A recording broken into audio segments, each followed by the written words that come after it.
everybody, this is Mason Stoops, and today I'm back at the Hollywood Guitar Center in the Platinum and Vintage Room, and I'm checking out this 1963 Gibson L-5 CES.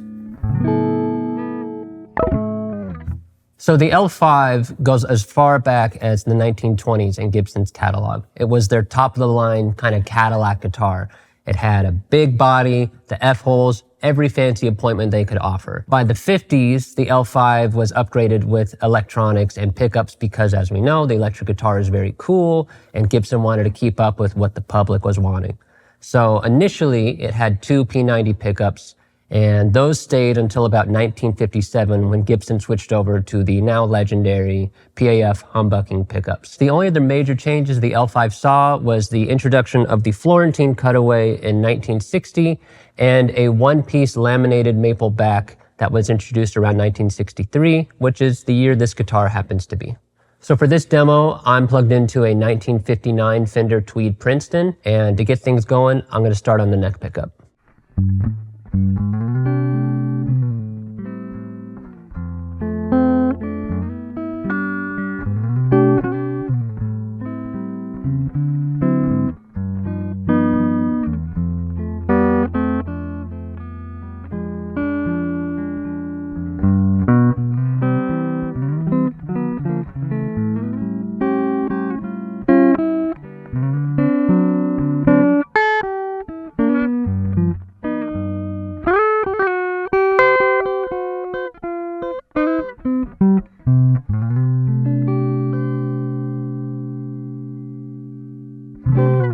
If you're like me, the quintessential jazz guitar sound is a big hollow body on the neck pickup, tone kind of rolled down. I mean, that's what we're all hearing in our head.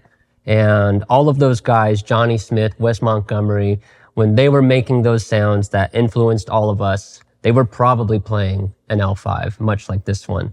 And playing it here in the room and hearing it through an amp, like, I get it. It's super inspiring. It's so warm, but somehow articulate. You hear every note as loudly as the other ones. That is something that these big hollow bodies can do like nothing else. And it's definitely impressive. And I wish I could afford one.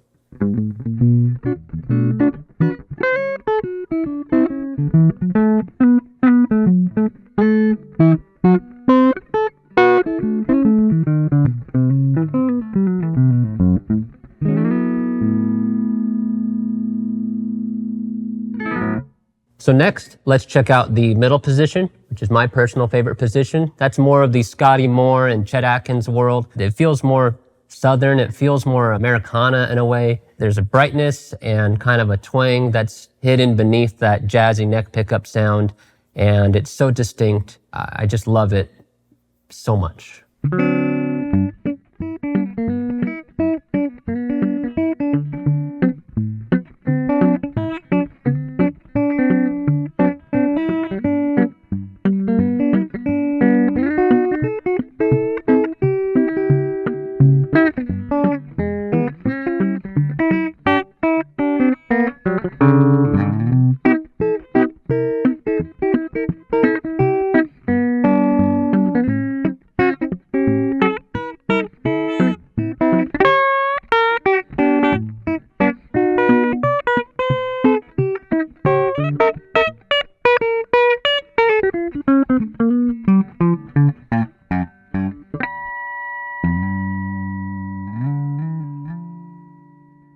Maybe it's just a personal preference thing, but there's something so inspiring and just fun about the middle position for me. It just reminds me of so many of my favorite early records that were a big influence on my guitar playing. Think of Chet Atkins, like I mentioned before, or even Scotty Moore. There's a Scotty Moore signed L-5 here. I mean, how cool is that? The middle position, it just does something that feels a little swampy and not as traditional in a way that, especially considering where other jazz guitars and other hollow body guitars have kind of been associated and taken over by other genres. There's something about the middle position that just feels uninhibited and still very inspiring.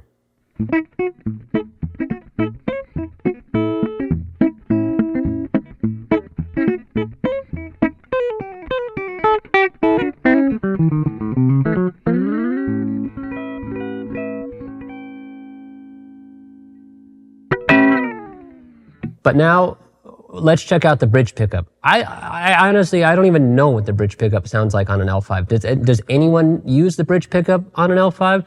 I know the switch goes there. I know you can do it. I just like, what song, did Wes Montgomery even, have they checked this? Did it even work on his guitar? I'm excited to find out. I don't know what it's gonna do.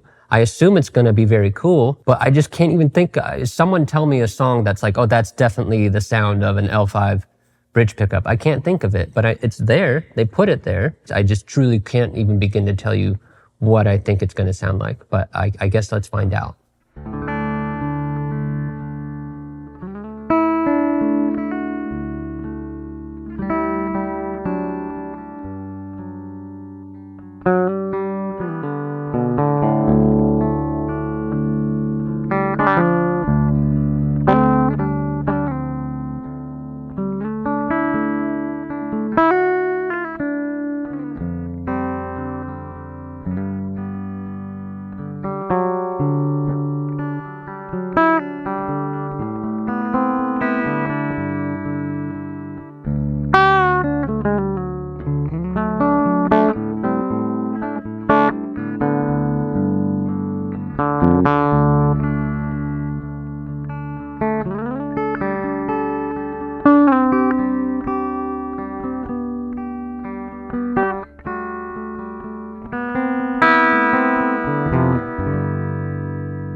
Okay, so that's fair. It sounds very good. It sounds really cool.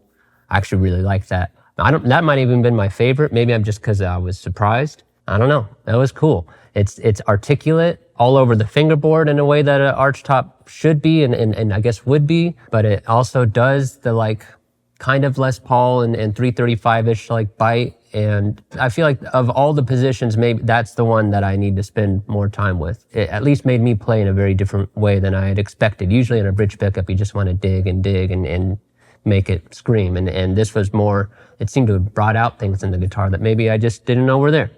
So I'll think about that. But yeah, I think it sounded very good. I hope maybe you guys thought it sounded good too.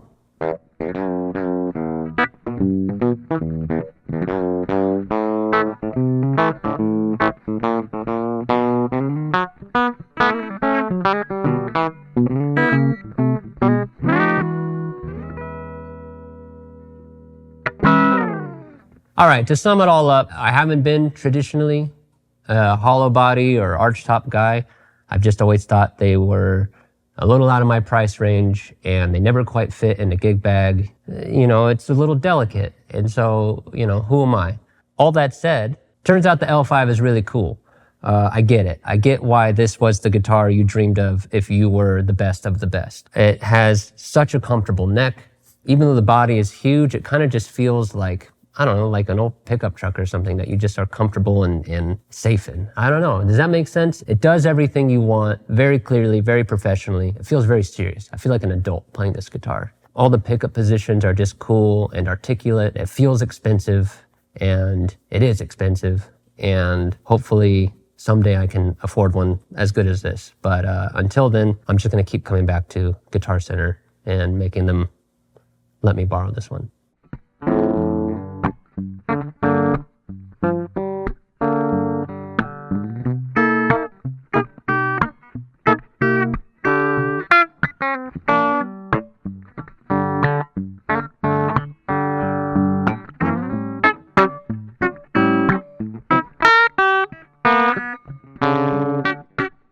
So if you want to learn more about this L5 or any other vintage guitar that Guitar Center has in their vintage arsenal, you could head over to guitarcenter.com or get in your car and drive to Hollywood Guitar Center yourself. You could check out the vintage room, say hi to Alan, and play all of the guitars that your heart desires.